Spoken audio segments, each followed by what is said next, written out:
Hello, and welcome to Addressing Your Concerns.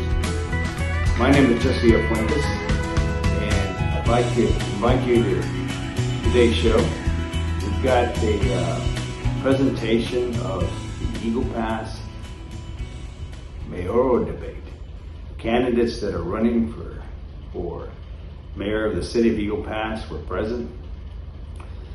Well, at least two of the candidates were there. Miss Monica Cruz, I believe, came down, had to be hospitalized before, but we hope she gets better. But present were Mr. Valdez and Mr. Jesus Casas. So if you get an opportunity, check out the show. We got a great show for you.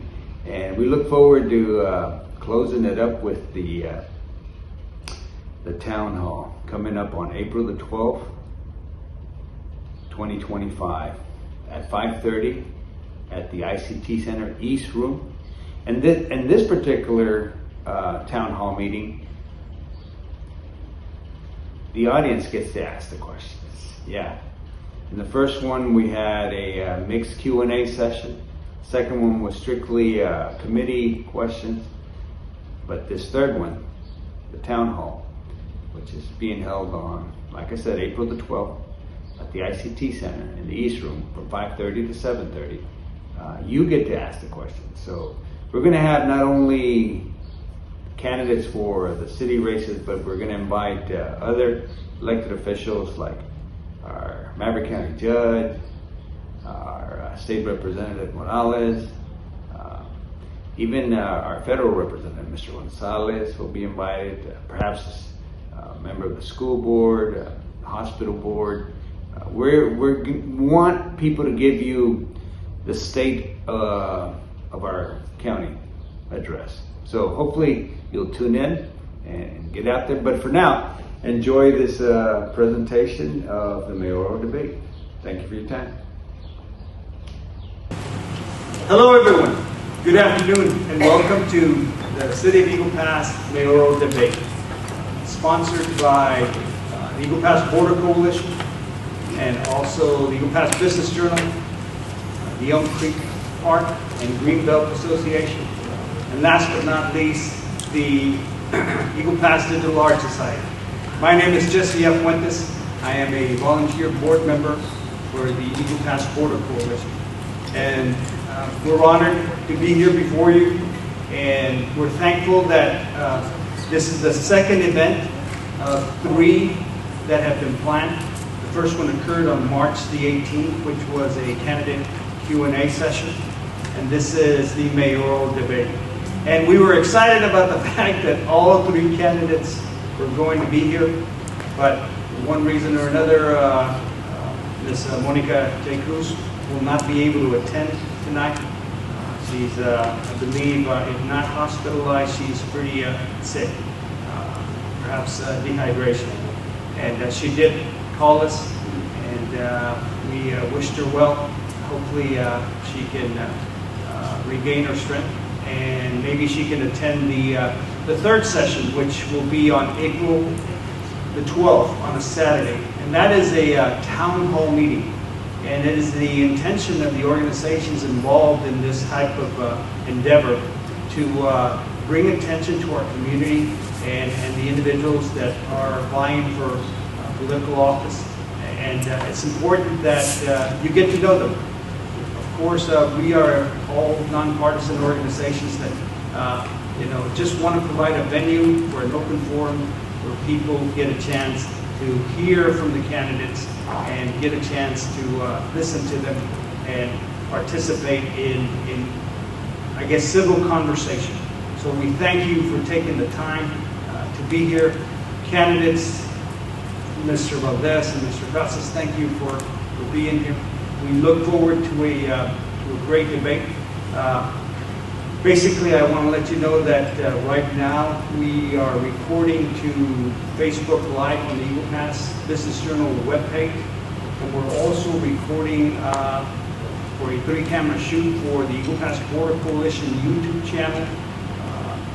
Coalition produces a show called Addressing Your Concerns, and this will appear as a rebroadcast after the debate in about 2 to 3 days. And we're excited about everyone being here. I'm going to, hopefully you've all got a copy of the agenda. I'm going to introduce my colleague and friend and board member, fellow volunteer board member, Mr. Jose Corpus, to come up here and read to you about the possibility of how we should behave and respect each other in this type of environment. We want to give the utmost respect and courtesy to the candidates because they took the time out of their busy schedule to be here, and we sincerely appreciate them. And I hope that everyone is ready for this because I am really excited about it. I know our moderator is, the timekeeper. Everybody's ready, and I'm hoping after the event we get a chance to talk and give us your opinion on how things went. Let's have a good one. I introduce to you Mr. Jose Corpus Alonso. Thank you.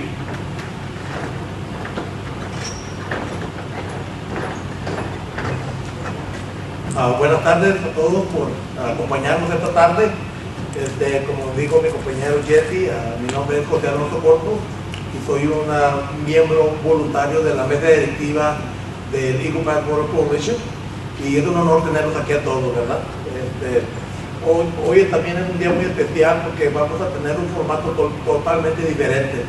Hoy tenemos un evento que se va a llevar a cabo bilingüe para darle la oportunidad a toda la población de aprender en el idioma, ¿verdad? Que nosotros sabemos, ¿verdad? Que el español y inglés, ¿verdad? Entonces, este evento es totalmente bilingüe. Esperamos que a los candidatos les tengamos notificado un tiempo y es lo que nos hace esta comunidad muy bonita, ¿verdad? Que tenemos dos idiomas y es muy bonito. Así que muchas gracias. So thank you so much for joining us this evening. You know, as we know, our community is our critical point. You know, tonight we're going to be learning about our leaders who are seeking our votes. You know, it's an open opportunity for us, just not to listen, but to make informed decisions about the leaders who will represent us. Candidates, we sincerely appreciate you accepting our invitation. Right, it's very important for us and for the community to hear directly from you. So thank you very much for being here. So this Mayoral Debate is a space for open and respectful dialogue between the candidates and the people they hope to serve. It's an opportunity for friends, family, and neighbors to come together and hear directly from our candidates. We're hoping that through their response, we can learn how they're going to be directing our community, which is critical. So as the host of this event, we want to be clear, we're nonpartisan organizations hosting this event, and we do not endorse or support any candidate on this stage. Our role is simply to provide a fair, neutral, and welcoming space for conversation. To keep things fair and organized, we have drafted a set of event rules and community norms to maintain order. Only one person speaking at a time, no interruptions, shouting, or speaking out of turn. This will not be permitted. You will be asked to leave and will be escorted out if you get out of control. We will not tolerate any type of hostile environment or behavior. The moderator is here to ensure that everybody is treated with respect and the discussion stays on track. We ask that all of us, candidates and audience members alike, to listen with open minds and help create an atmosphere of civil and constructive dialogue. This is your chance to be part of the democratic and the decision-making process in our community. To stay informed and again hear directly from them, so we can at the end make a final decision that will help us direct the community. So again, thank you so much for being here. And again, this is going to be a bilingual space, and we want to make sure every community member here in Eagle Pass has the opportunity to hear in the language that they can understand. And I think this is what makes Eagle Pass great. Again, thank you for being here with us this evening. And now I'm going to introduce our moderator, Mr. Ricardo Calderon. Thank you.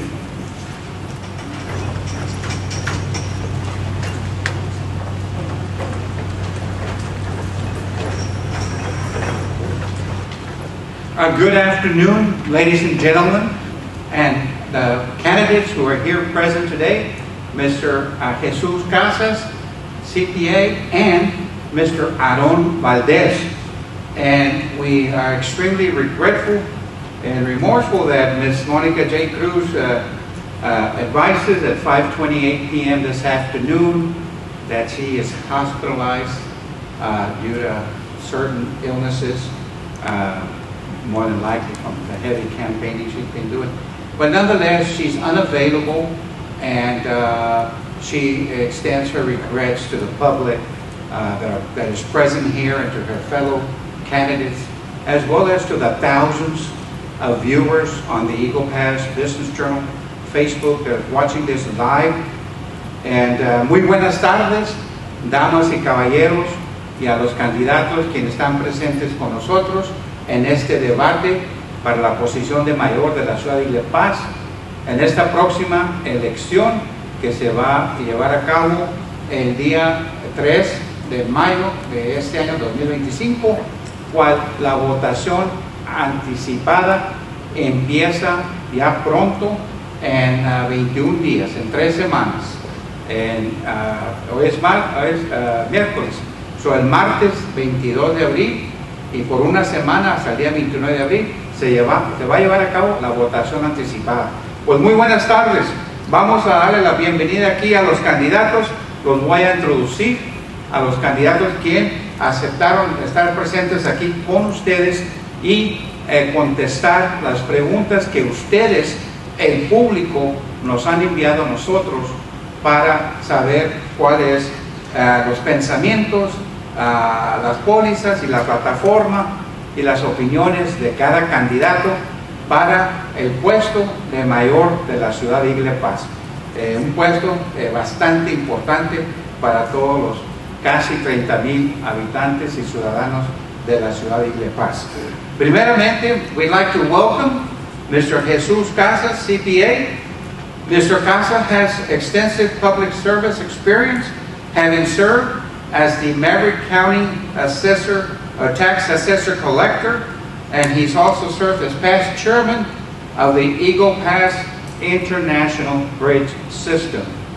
He's also been past chairman of the Maverick County Hospital District, and he has been a board member on several governmental entities, including the Eagle Pass Zoning Board of Adjustments and Appeals, the Maverick County Appraisal District, the Maverick County Appraisal Review Board, and a nonprofit named Candles for Life, and many other organizations.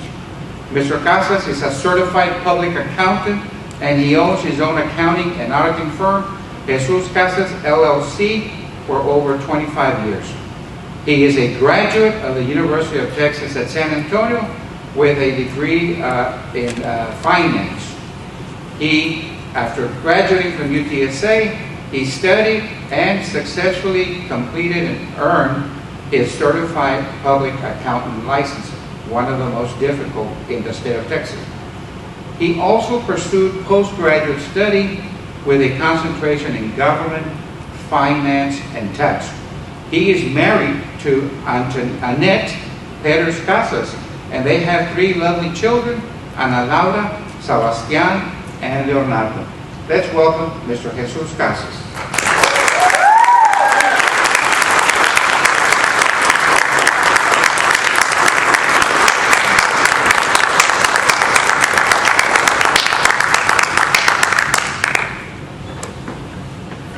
Welcome, Mr. President. Thank you. Thank you very much. Thank you. And our second candidate here present today is Mr. Aaron E. Valdez. Mr. Valdez also has extensive public governmental service experience.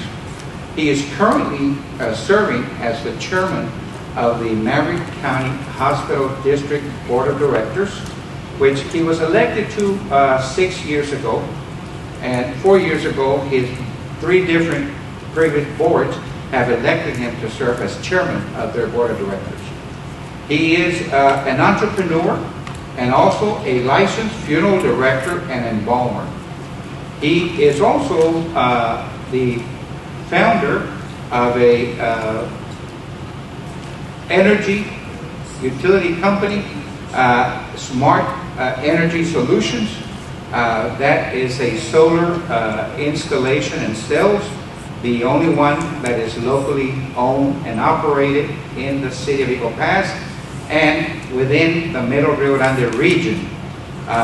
He often is competing against large corporations from the state of California, San Antonio, Houston, and elsewhere in the United States.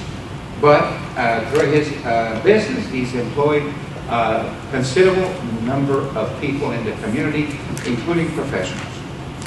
In addition, he is also attended and graduated from San Antonio College, a school of funeral directing and embalming, the #1 school for that profession in the United States. And he's also active in many local nonprofit organizations, volunteering in many of their projects within the community. He is married to Ms. Stephanie Valdez, who is a licensed insurance agent, and she owns her own business, State Farm Insurance, Stephanie Valdez. Let's give a big welcome to Mr. Aaron Valdez.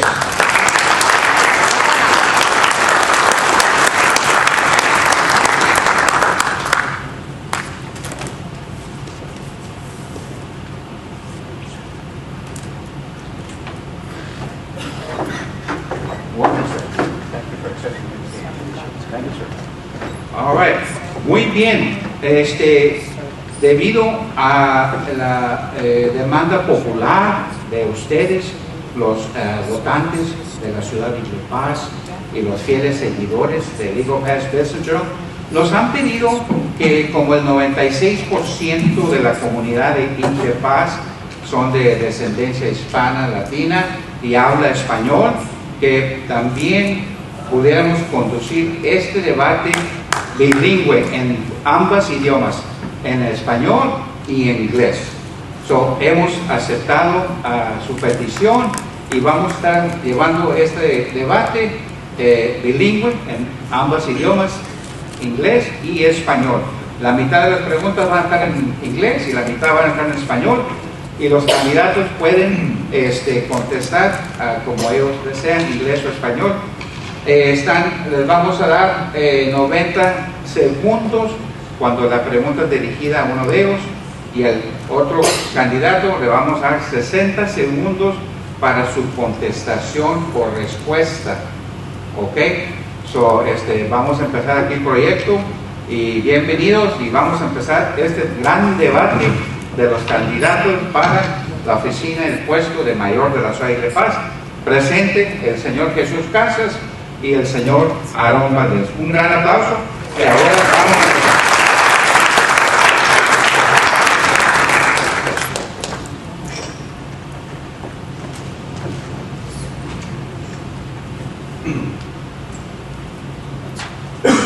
Muy bien, vamos a empezar en orden alfabética. Vamos a darle la oportunidad al señor Casas, 90 segundos para que se introduzca y dé unas palabras al público presente y por Facebook y YouTube. Adelante, señor Casas. Se sabe desde el almuerzo lo que va a haber para la comida. Gracias, mi nombre es Jesús Casas. Estoy aquí, al igual que mi compañero candidato Aaron, para representar a la comunidad de Eagle Pass. I'm here to represent the city of Eagle Pass. My name is Jesus Casas. I just want to mention to everyone here and some of the people that are here and actually looking at us, on this debate, de que vamos a ser transparentes. Y esa transparencia es la que necesitamos estar aquí en Eagle Pass, en esta nuestra ciudad, en esta nuestra comunidad. Eso es lo que nosotros queremos. Yo le agradezco al candidato que está aquí y que ha estado, al igual que yo, en las diferentes plataformas que nos han invitado. Yo le agradezco al señor Calderón de antemano la invitación a este evento tan bonito y tan profesionalmente llevado. Mr. Calderón, muchas gracias, señor personal. But above all, I want to thank God, because I do believe that we need to work, with the wisdom that God can provide us. Muchas gracias a Dios, muchas gracias a mi familia, en especial también a mi esposa, y sobre todo, como siempre os he dicho, gracias a Dios que nos tiene aquí. Muchas gracias.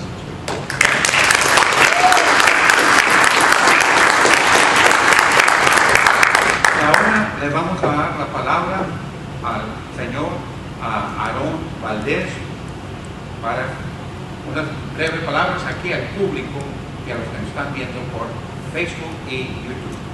Señor Valdez, adelante. Pues al igual, agradecerles por estar aquí. Le agradezco al candidato, el contador Jesús Casas. De nuevo nos volvimos a presentar aquí. Es muy difícil poder contar qué es lo que hacemos con ese tiempo. Es tan valioso porque tenemos poco tiempo para poder dejar saber al público quiénes somos, qué estamos haciendo, qué queremos hacer. Entonces, el hecho que el señor Calderón haya tomado la iniciativa de tomar este evento para poder llegarle a la comunidad a que nos conozca, porque tenemos nuestra propia agenda de tocar puertas, ya sea tener entrevistas, pero que estemos todos ahorita aquí involucrados en un debate en el cuando nos están conociendo más a fondo a uno al otro. Es esencial reconocer a todos los familiares que están aquí, al igual que los candidatos, por tomar esta iniciativa de saber la importancia que uno se está dando de tomar su tiempo para poder expandir esa comunicación de quiénes somos. Entonces les agradezco mucho por estar aquí, le agradezco mucho al candidato Jesús Casas. Lamentablemente no está aquí nuestra consejera Mónica Cruz, mas sin embargo sé que es esencial tomar esa oportunidad de dejar saber quién eres a la comunidad. Entonces, de nuevo, muchísimas gracias, porque sé que tanto el contador como yo hemos estado en la primera vez el Q&A, al igual y la entrevista con el señor Camarillo, que la verdad, no tengo mucho contacto con él, pero sé la importancia de dejar a la comunidad saber el mensaje, ¿verdad? Quiénes somos, qué estamos haciendo y qué queremos hacer. Entonces, muchísimas gracias de nuevo y nos ponemos a la orden y espero que disfruten este evento. Muy bien, muchísimas gracias. Ahora sí, vamos a empezar aquí el debate. El primer tema que está en la mente de todos los votantes y ciudadanos de la ciudad de La Paz es por qué ustedes desean ser mayor de la ciudad de La Paz. Vamos a empezar con el señor Casas. Esta es pregunta en español, ¿verdad? Sí, es en español. 90 segundos, ¿verdad? Correcto. Ya perdí como Aquí 10. está el reloj. Ya perdí como 10. Veo una gran necesidad de liderazgo, porque creo firmemente que las cosas no han estado bien los últimos 4 años. Tenemos auditorías retrasadas, tenemos festivales fallidos, tenemos dinero perdido y tenemos tantas cosas que a lo mejor no sabemos, pero que están ahí, pero que esto es el reflejo de cómo una administración no ha podido llevar a cabo el control de nuestra ciudad. Con eso no me estoy refiriendo a nadie específicamente, simplemente estoy viendo que no se ha llevado ese liderazgo. Entonces, para mí es importante que la gente sepa que aquí estoy, que estoy preparado para ver los retos, los proyectos y más que todo entender una cosa: aquí no estamos para castigar a ningún negociante, no estamos para castigar a los pagadores de impuestos. Aquí podemos servir a las dos partes sin ningún problema.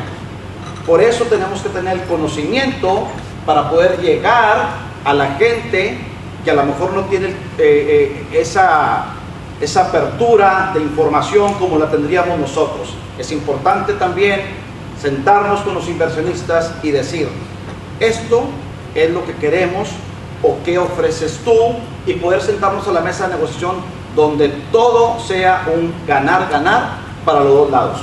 Muchas gracias.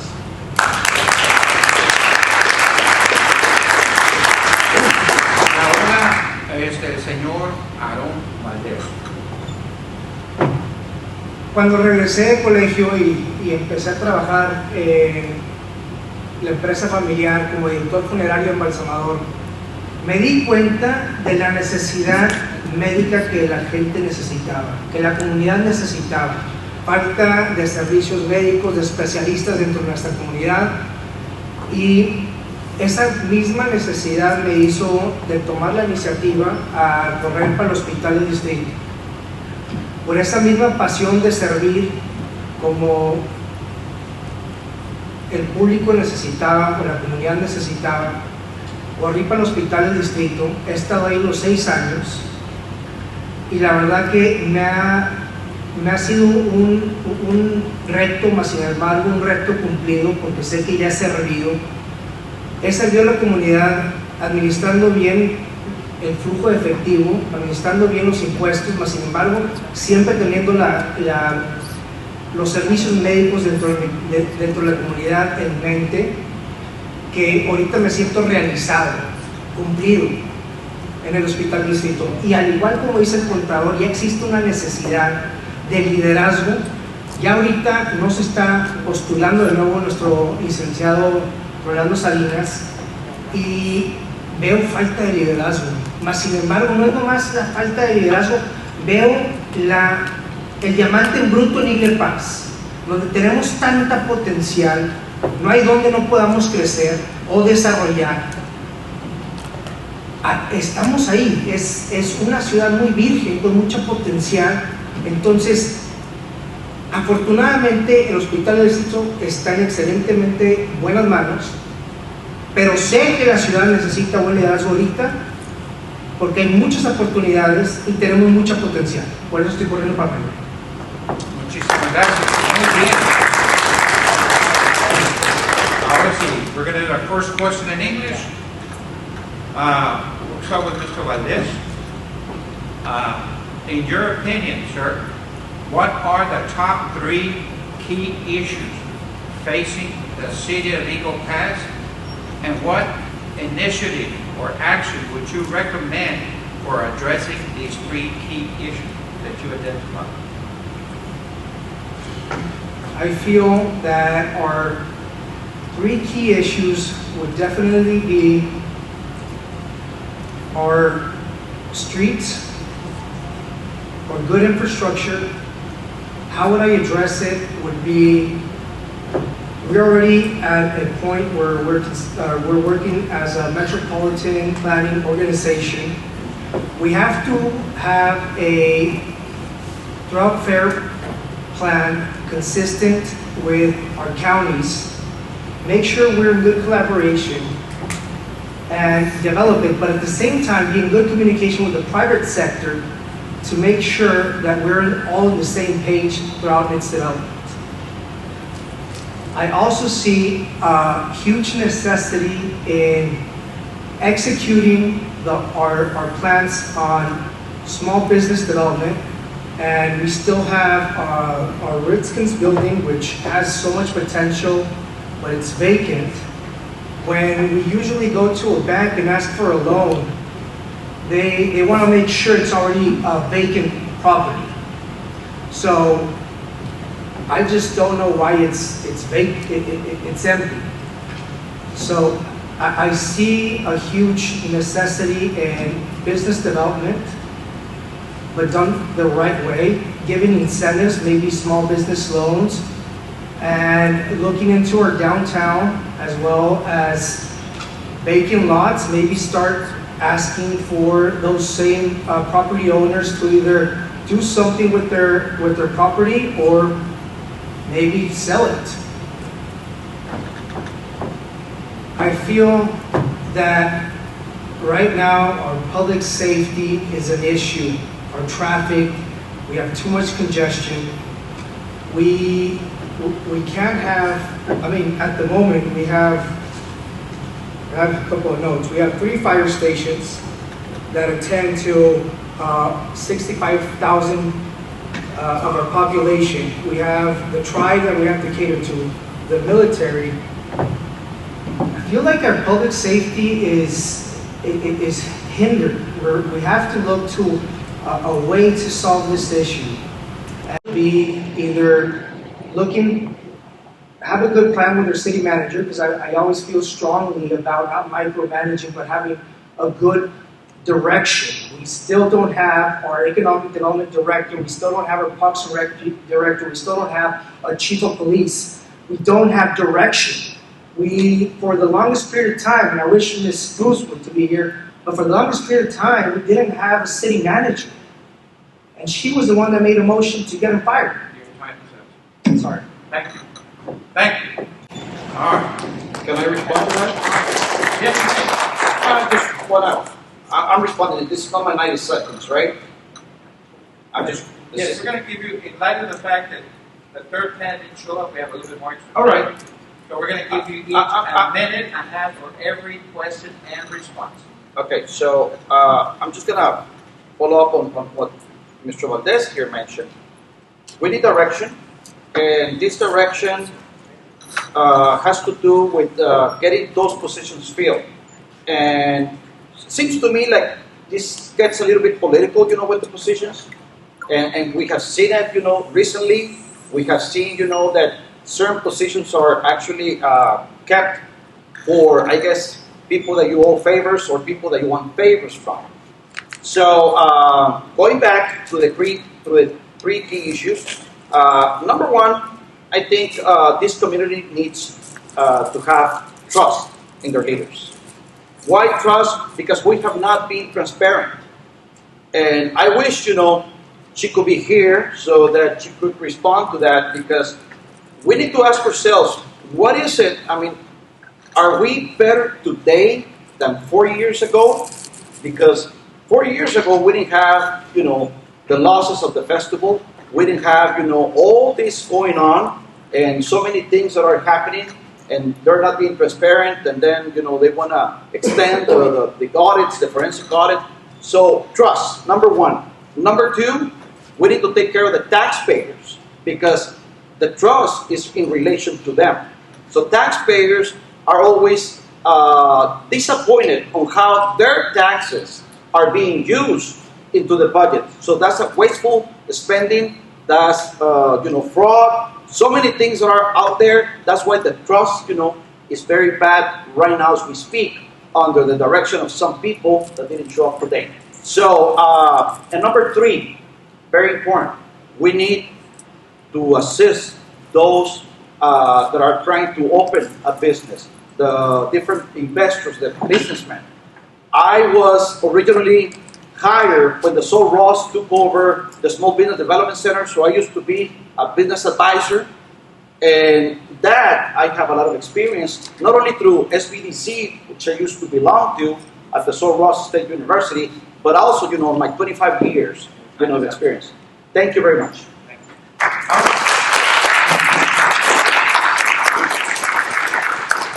Very well prepared candidates. Now, la tercera pregunta es en español, y es la siguiente, y aquí la tenemos en la pantalla para el beneficio de nuestros visitantes, huéspedes aquí hoy. La ciudad de Igle Paz perdió $2.3 millones patrocinando el Festival de Música 57 South en abril del 2024. Y la empresa de auditoría ocupada por el Concilio de Igle Paz ayer mismo en la Junta del Concilio indicó que aún todavía hay muchas discrepancias financieras y que la empresa encargada del evento no entregó los documentos solicitados para completar la auditoría. Está incompleta. Entonces, ¿qué haría usted como mayor para que se cumpliera la auditoría y tomar cartas en este asunto tan importante? Señor Casas, se va a ver. Sí. Si me permite hacer algunos exhibits, Mr. Calderón. Aquí tenemos el récord de cuando la empresa fue creada para este festival. Fue creada en mayo del 2023. Y me parece, si no estoy mal, que el contrato se lo dieron en junio o en julio. Entonces, esto ya para mí es muy cuestionable. Eso se puede averiguar ahí en el Texas Comptroller of Public Accounts, o si no, en el Texas Secretary of State. Esto aquí está. No es algo que estoy haciendo yo, es algo que aquí está. Número 2, pues aquí está, por decir un ejemplo, la oficina de esta empresa que le dieron un contrato millonario, ¿verdad? Entonces, sí es importante que la gente, todo esto lo pueden encontrar, no es algo como que tengo información clasificada. Due diligence, o procurar hacer tu trabajo de una manera correcta. Entonces, tenemos todo un equipo en la administración, tenemos un equipo con a lo mejor el asistente city manager, tenemos a lo mejor finanzas, tenemos todos los diferentes departamentos que estaban encargados con esto. No me digan, porque esto lo puede sacar alguien en menos de media hora, no me digan que no hicieron su investigación. Entonces ya desde un principio olía esto mal. Y pues, ¿qué les puedo decir? Parte de esa administración que aprobó originalmente el proyecto, pues no está aquí para contestarnos ciertas preguntas. Entonces, ¿qué haría yo? Lo que se hace, Mr. Calderón, en estos casos, lo que se hace a la comunidad de Iglesia en estos casos, asegurarte que tu equipo legal, que tu equipo de finanzas, que tu equipo de algún experto en caso de promotores de ¿cómo se llama?, musicales, te estén aconsejando si esto es algo que te va a permitir tener una ganancia o no tener una ganancia, y qué riesgos vas a tener y qué cláusulas le vas a poner al contrato que tienes con el promotor por aquello de que veas que hay un problemita y puedas salirte. En inglés se le llama exit clause. Entonces, todo eso se maneja con el departamento legal, con el departamento de finanzas, haciendo las proyecciones financieras y tomando los diferentes riesgos. Es por eso que uno tiene que estar al pendiente, porque eso, prevención, a lo mejor te cuesta algo de dinero contratar a un experto en promoción de festivales, pero vale la pena pagar, no sé, 40, 50 mil dólares de consultoría a meternos en un problema de 2.3 millones de dólares, que ¿quién nos va a pagar? Los pagadores de impuestos, porque sale del General Fund, del Fondo General, y ese Fondo General se fondea gracias a que hay ingresos de los impuestos. Gracias. Ahora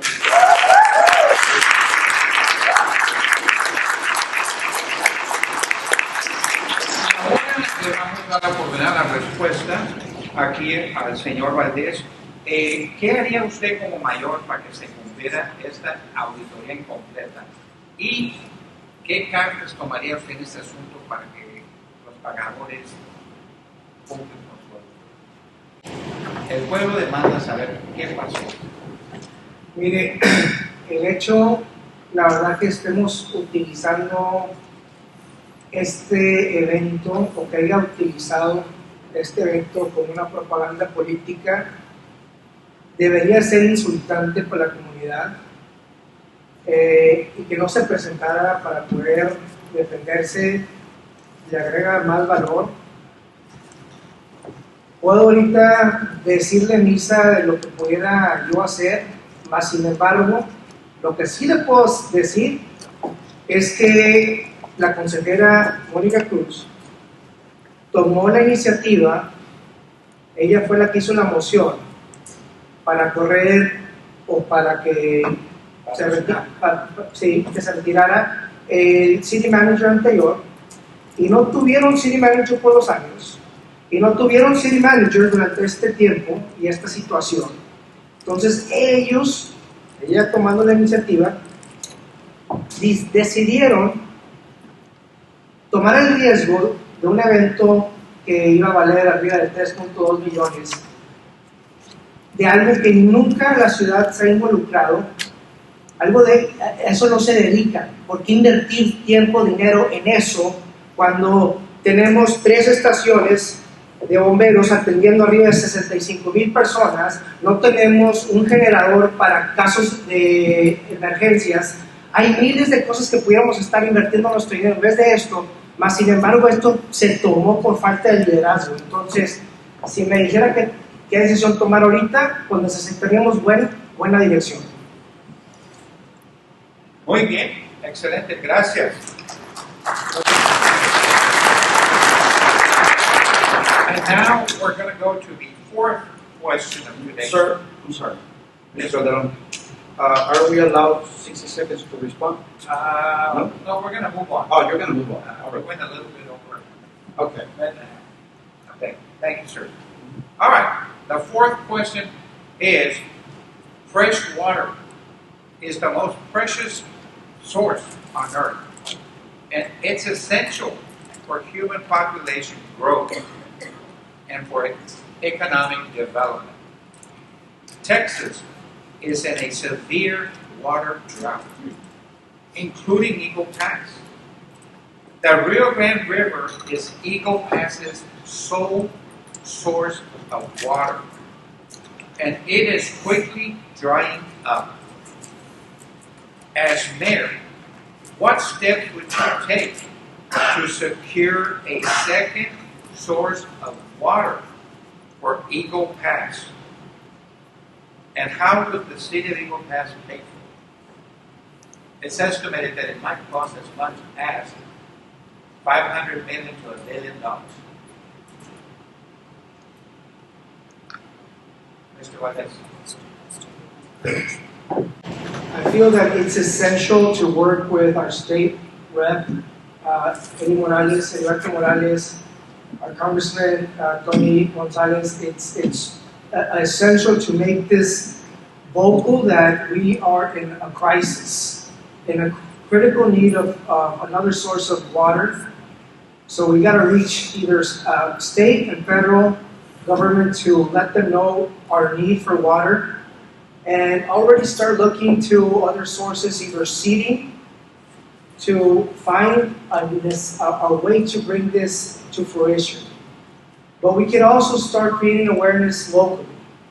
We could always start within our homes with water softeners, creating awareness of the necessity. That's something I'm already promoting at the moment. I actually promote water softeners throughout the community to try to save water, recycling, water pots. We can make parks at water retention pots.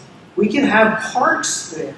So there's always an additional plan to be able to bring awareness to our dire need of water now more than ever. So it's, definitely creating awareness. All right. Thank you very much. And now, Mr. Casas.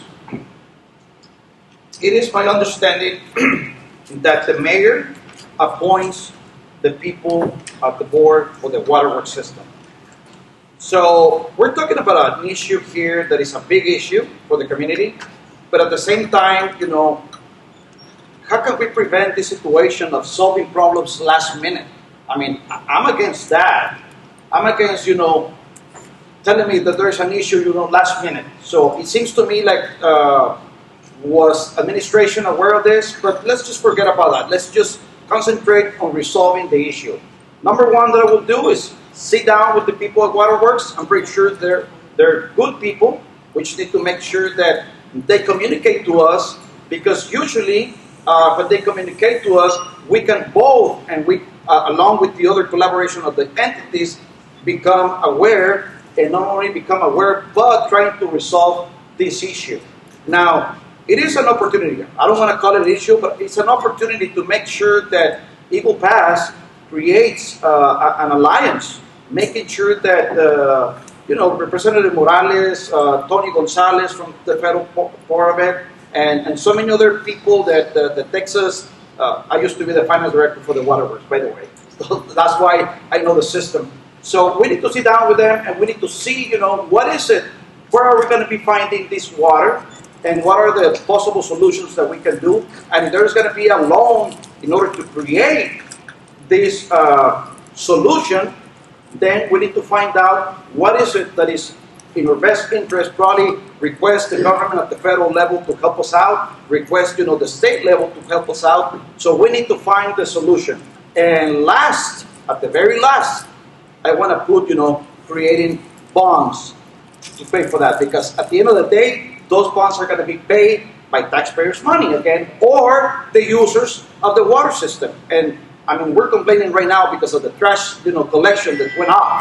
Imagine, increasing this to a higher level, the monthly bill. So we need to make sure that we find solutions, not only for the water here, in Eagle Pass, but also being able to see what grants, what sources of income we can bring, and lastly, we can use bonds or loans to create for this. So that way, we can save money at the very, very best. Thank you.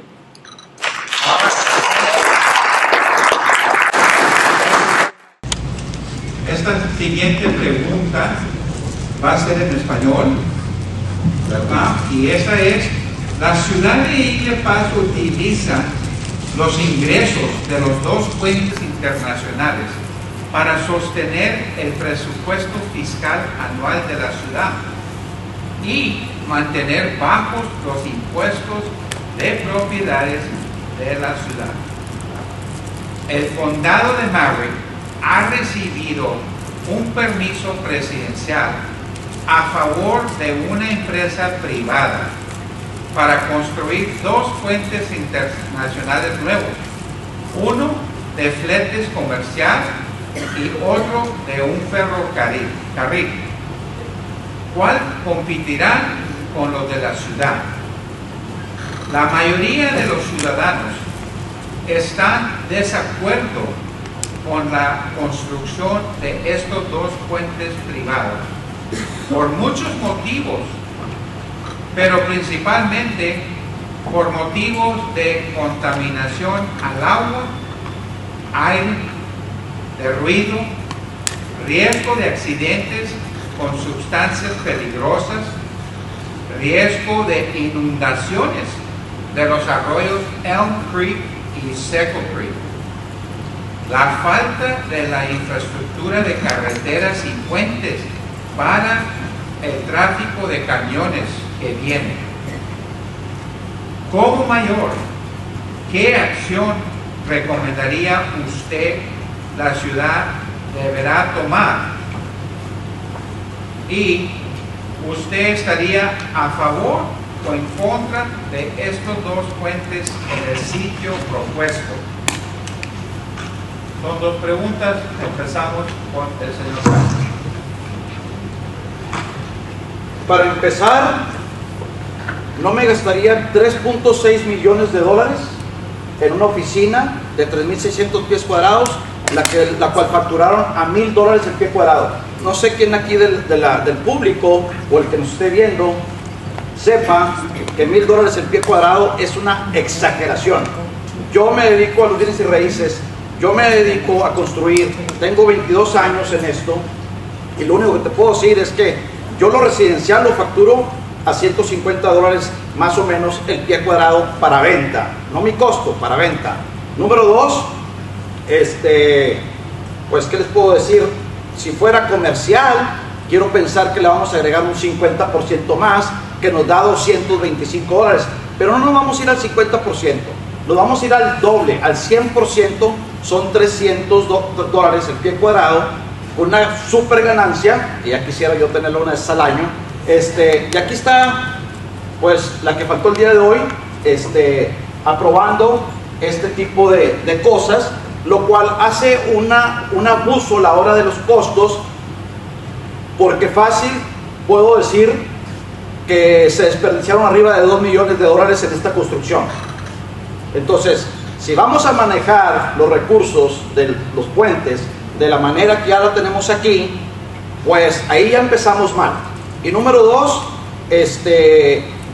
tenemos que ver cómo obtener ese permiso de expansión, porque yo siento que ese puente, estamos ahorita queriendo hacer esa expansión, esos permisos apresurados, porque no volvimos otra vez de nuevo a prevenir el problema de que pudiera venir no otra entidad, porque todavía el condado, si lo hubiera tenido, pues qué bien, pero viene un privado, que no tenemos nada en contra de la gente, inversionistas privados, pero aquí tenemos que ver que nosotros, que somos de la comunidad, tenemos que tener una opinión, porque si nosotros nos elige la gente, lo menos que podemos hacer es tener una opinión sobre las cosas que se están haciendo, tanto en las diferentes entidades.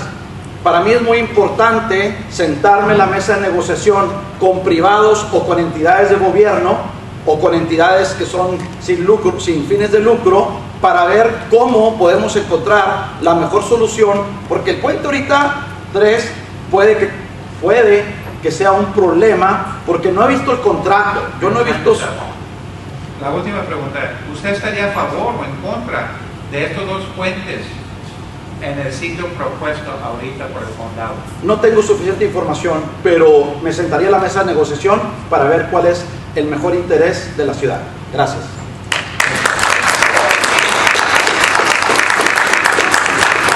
Ahora, con el señor Aarón Valdez, tu contestación a esta pregunta.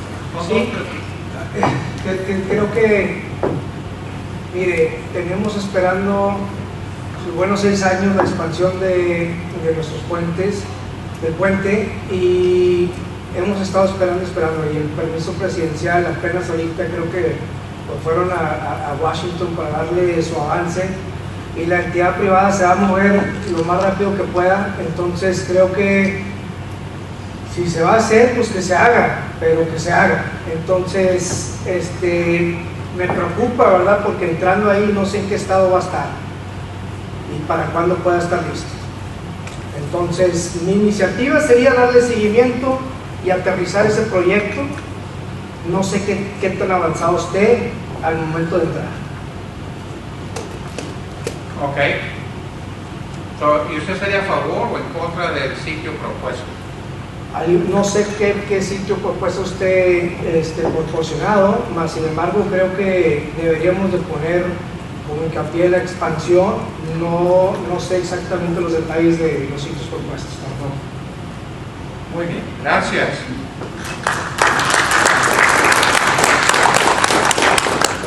We'll move to question number 6. One of the issues that we have in Maverick County and Eagle Pass is the lack of communication and collaboration between our local governmental entities and representatives. Although they do work together on many occasions, they don't always work together.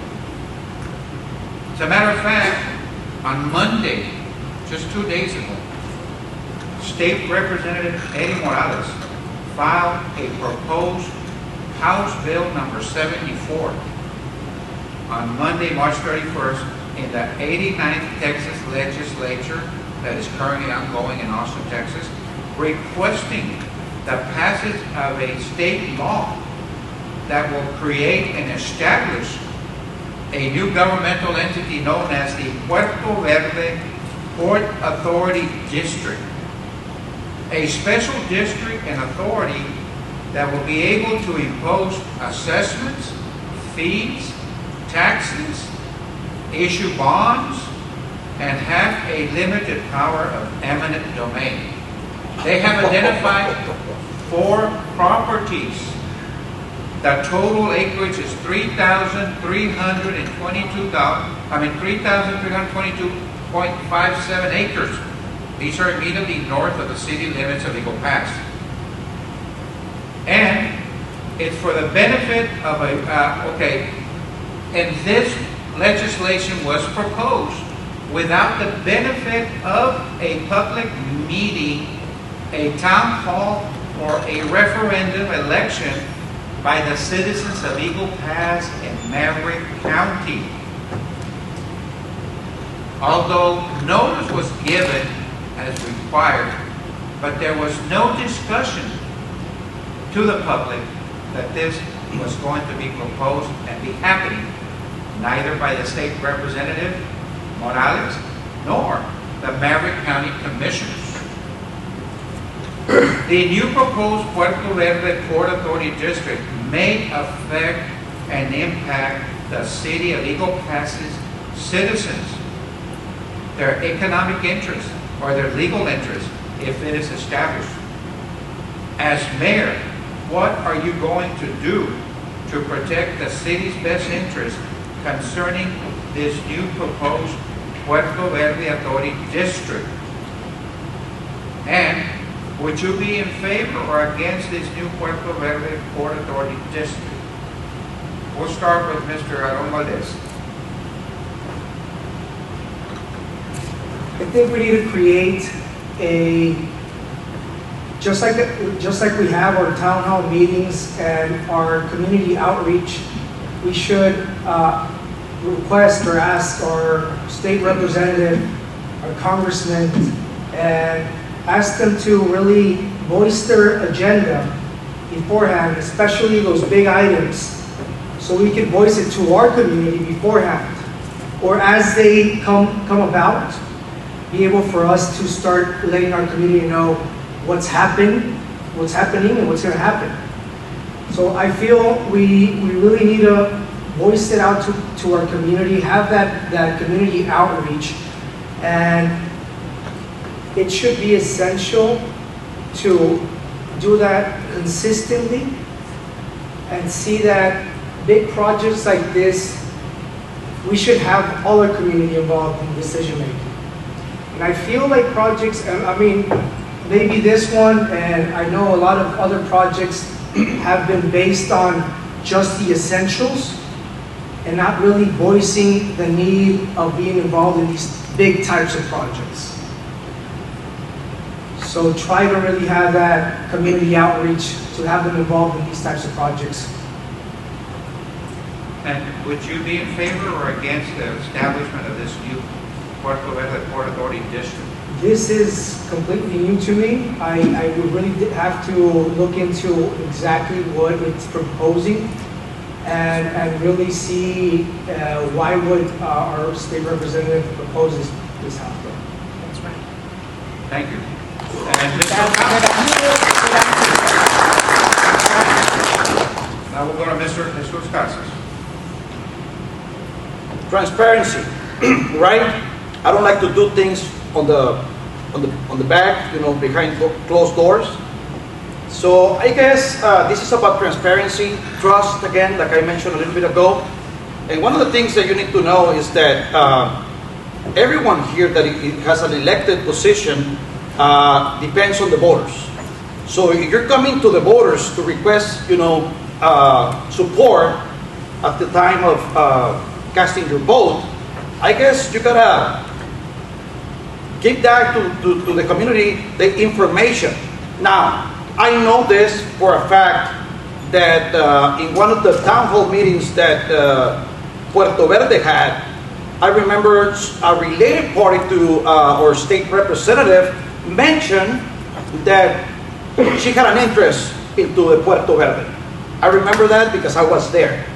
So does that mean that we should question, what's the relationship between getting this bill, approved that gives this power to a private entity to become more powerful, number one, but number two, creating this as a governmental entity is going to give them the power. Eminent domain, I don't know if people know what eminent domain is. Eminent domain means that they have the power to actually take your property from you. Yes, they're going to pay market value, but eminent domain gives them the right to get that property without you being okay with it. So all this is very questionable. I don't know why. I mean, like Mr. Valdez mentioned, we need to see the contracts. We need to see those negotiations, because it seems to me like we're favoring a private entity becoming that private entity something that is a government power, the government power. So we don't want that mix, because I believe it's going to be kind of disastrous at this point in time. I'm not saying that I'm against or in favor. All I'm saying is that we need some clarification, we need some transparency, and some accountability, from our elected officials. And I believe if the Commission of Sports are actually, out of this, well, all I can say is that they were the ones that originally provided that permit to the private entity. So here it is, karma, they call it. Thank you. And would you be in favor or against What district? I wouldn't be able to say it right now because I don't have the details with me. And if we need to make an informed decisions, we need to have this information in front of us. So I'm not saying I'm in favor or against it. I'm just saying, give me the information. Let's sit down. Me as a mayor, let's sit down. Let's look at it. Let's have legal. Let's have finance department. Let's have experts, coming to the plate. And then, everyone could be involved. Collaborations between the other entities. All right. Thank you very much. This is a new development for the citizens of Maverick County and Eagle Pass, which they have had very little notice or knowledge of to the public. Okay. Our next question is in Spanish, number 7. Cada uno de ustedes son empresarios y inversionistas de negocios o bienes raíces en la ciudad de Eagle Pass y el condado de Maryland. Si eres elegido como mayor, ¿cómo vas a asegurar a los ciudadanos y a la ciudad de Eagle Pass de que no vayas a crear o involucrarte en una situación de conflicto de interés con tus negocios, inversiones o clientes bajo el código de ética? Mr. Casas, you go first. Para empezar, tengo muchos años en bienes y raíces, no nada más asesorando a clientes, sino también yo tengo mi propia empresa, junto con mi familia, mi esposa, mis hijos, donde estamos envueltos en diferentes aspectos, tanto en construcción como en propiedades que son a nombre de nosotros, como algunas otras inversiones que tenemos aquí y en otras partes. ¿Cómo me voy a asegurar? Número 1, hay que seguir la ética. Y la ética te va a marcar que aun cuando algo sea legal, probablemente moralmente no sea lo correcto. Entonces, en ese punto, yo les puedo decir que aunque ahorita conozco a todas las personas del concilio, yo estoy haciendo un proyecto aquí enfrente del ICT y a nadie le hablé para pedirle ningún favor. A mí me gusta hacer las cosas como son, por la razón principal de que no quiero crear un conflicto o quiero crear un compromiso. Entonces, sí va a haber algunas instancias donde pueda haber algún tipo donde no deba estar yo ahí presente o simplemente me haga a un lado para yo no poder votar sobre algo que tenga que ver con mi interés. Pero pues digo, también hay que ver el significado del interés. Si voy a hacer una casa, pues digo, conozco a todos los del departamento de planeación y eso a través de los años, 22 años, me ha creado una reputación que he cumplido con permisos, he cumplido con los clientes. Ustedes pueden checar mi récord, donde no tengo ninguna demanda, todo se ha pagado, no tengo ningún mechanics lien, ¿verdad? O sea, un gravamen sobre propiedades que haya vendido o que haya algún problema. Trato de mantenerme lo más alejado de una situación donde éticamente pueda ser cuestionable. Ese es mi carácter, las personas que me conocen lo saben y saben que no pido ese tipo de favores y no quiero que se me otorguen ese tipo de favores siendo mayor. Gracias. Thank you very much. Y ahora vamos al señor Aarón Valdez por su contestación. Creo que es esencial tener un comité de ética bien asesorado y capacitado, en el cual estén involucrados diferentes entidades de la comunidad que nos revisen, tener constantes auditorías y más que nada creo que algo que estamos implementando ahorita en el hospital del distrito son capacitaciones, coachings. Alguien que nos diga qué formato seguir, qué estructura tener, para no tener que caer en estas situaciones donde se nos presenten situaciones donde pueda ser uno metido en situaciones de falta de ética o conflicto de interés. Mas, sin embargo, lo ideal sería pues, no estar involucrado en ningún proyecto que tenga que ver con los servicios que uno ofrece y la entidad que uno representa. Gracias. Go to now question number 8. In English, each of you as well as all candidates, always promise to be transparent and open with public government and your decisions if elected as mayor and city council. What action will you take to ensure genuine and true transparency and open public information and government to the citizens of Eagle Pass? We'll start with Mr. Valdez. I will not be an absent mayor. I will be there for our community. I will have those constant town hall meetings. I will make sure that we have our items in the agenda as they come. That means when an item arises that needs to be put in the agenda, it's put immediately and we let the community know that that's an item that's going to be in the agenda. How do we do this? Social media, just the general print or the radio, but letting the people know beforehand that we have an item on the agenda. As they continue to be brought up, we fill the agenda, but at least we already know what items are going to be brought to the agenda. It's really being transparent by letting the people, not hiding our agenda 3 days before it needs to be published, but doing a great outreach on how to reach the community, either through social media, through regular print, the radio. There's so many medias nowadays that we do not have an excuse not to let the public know what items we have and what are crucial items in the agenda. We have the regular financial statements, but we also have big, like new projects coming in, new incentives that we're going to be giving out to new investors or new businesses, like the Chapter 380, 381. How do we want to handle situations? It's letting the public know beforehand so they can be involved in the decision making, and we feel comfortable that we've got the community involved while making those decisions. Thank you. Good job, sir. Continuando con las preguntas de este gran debate, ¿qué vamos a hacer de la transparencia? What are we going to do about transparency and open government?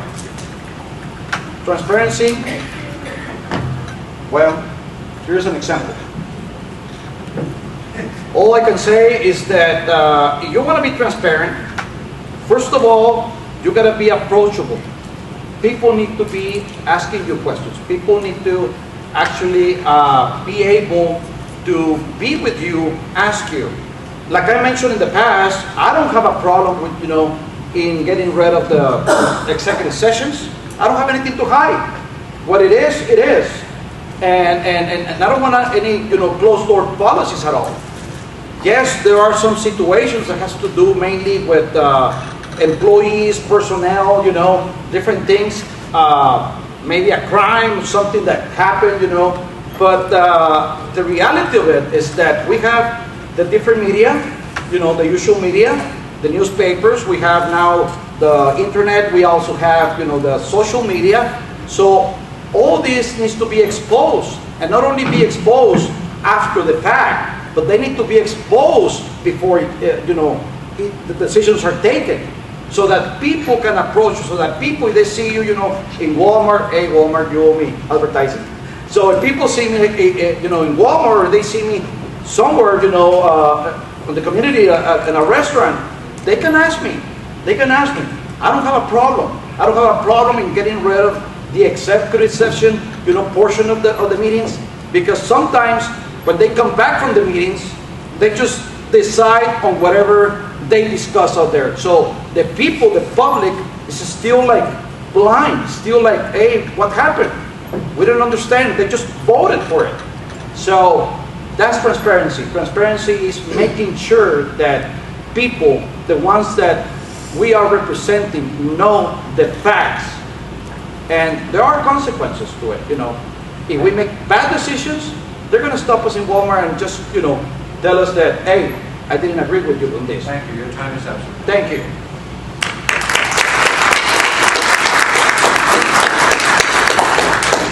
Ahora sí vamos a proceder a la novena.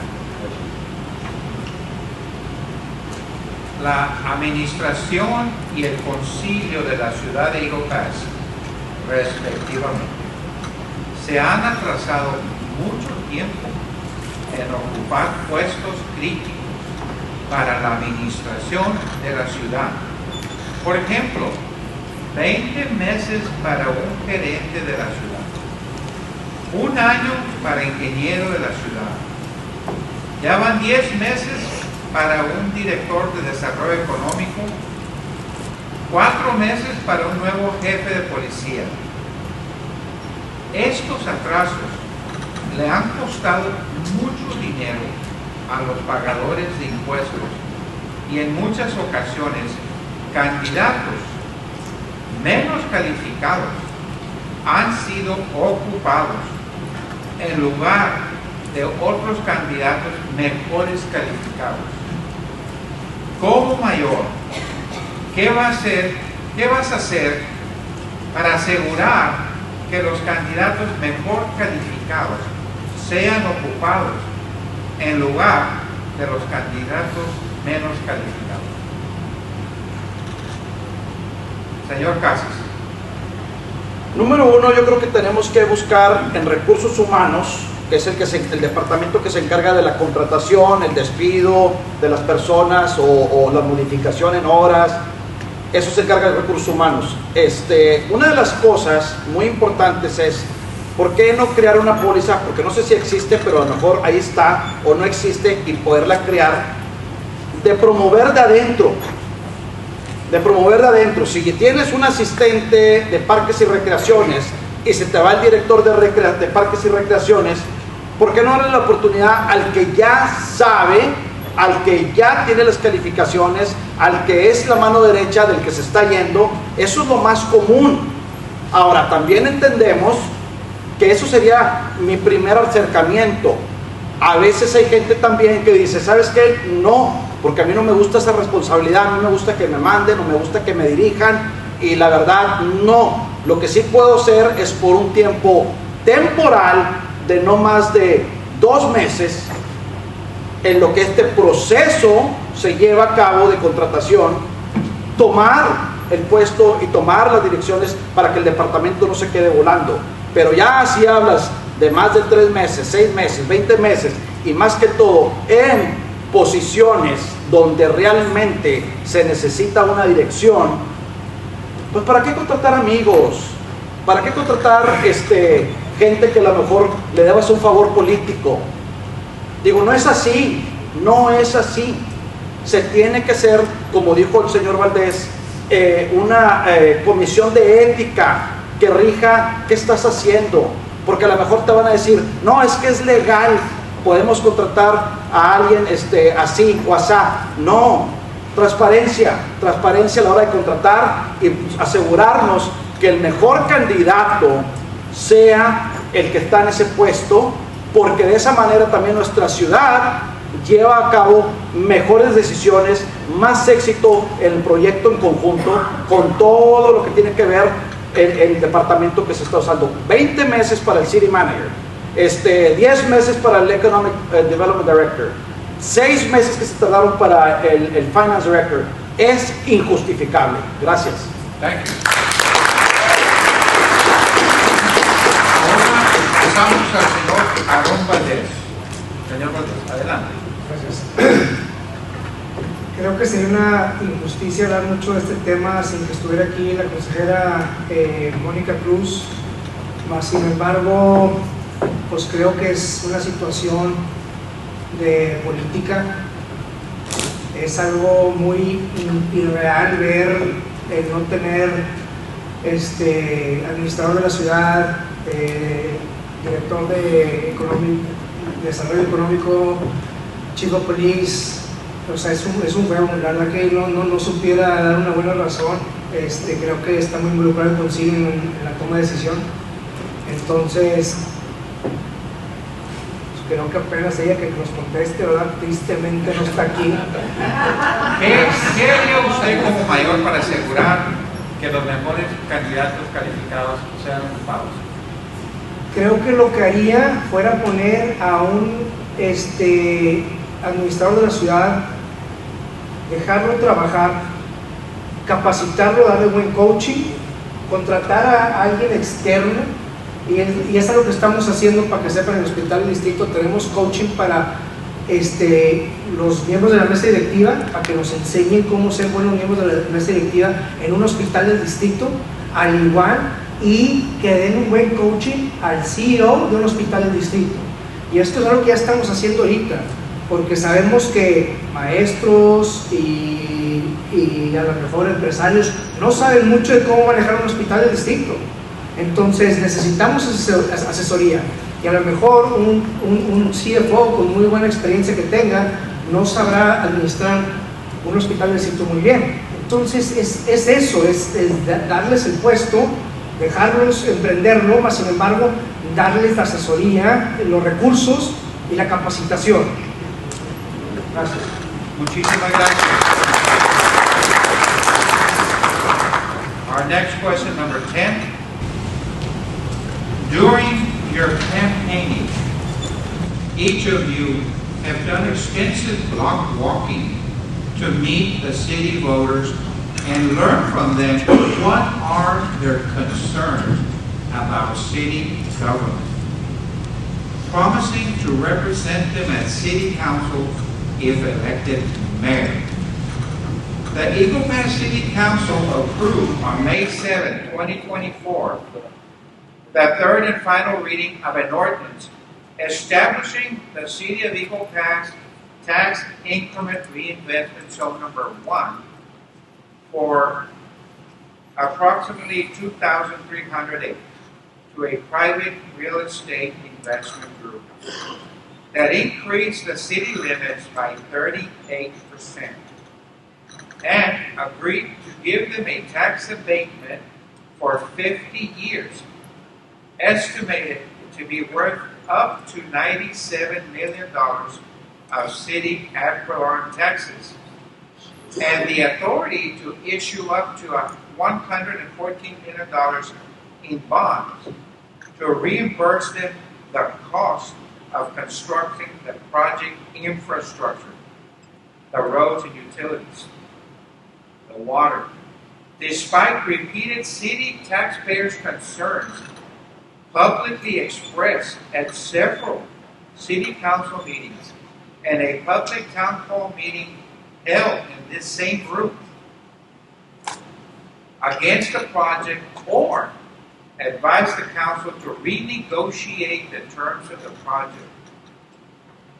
The city taxpayers' concerns and admonishments fell on deaf ears of the city council as they proceeded to approve the tax increment reinvestment zone.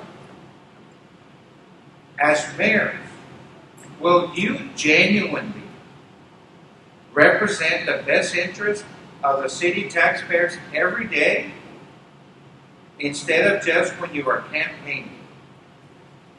What steps will you take to ensure city taxpayers' concerns are taken into account in your decisions instead of just private interests?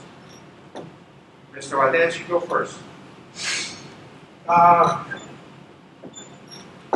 Again, Mrs. Councilwoman Cruz is not here, and I hope this wasn't done with a city manager's guidance. It was probably an intern. I would just probably say another home run by city council. I mean, there's not much to say. There's not much to say. The city council approved this, so it was the city council and the mayor. Yes, yeah. And who was our city? Who was our city manager at the time? We didn't have one, right? No, we did. It was in May 7, 2024. That would be Mr. Mayoral Debate. Oh, okay. And the city advisor to this project was the former finance director who was terminated by the city. And the city then appointed the former economic development director, Mr. Arturo Marquez, to take the lead on the project. But basically, your campaign, you hit the streets. I know that I've seen all three of you block walking, knocking on doors, speaking with citizens, voters. And I know you listen to what their concerns are. And the voters have told, the Business Journal, well, they come to my house, they ask me for their vote, and what are the things I need to think about or worry about the city, or what do I need from the city? But what good does it do if I go to City Hall and they don't even listen? Okay. I feel like, we would need some good community outreach. This is what I've been bringing up, where I say big topic items need to be addressed. So let's say this is a huge item. It's a huge item. This is a 50-year project or investment.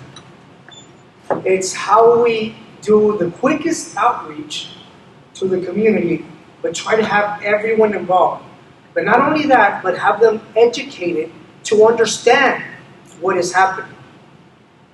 So it's crucial that we have to come up with a plan to do that constant outreach, but at the same time try to find the best way to educate the community.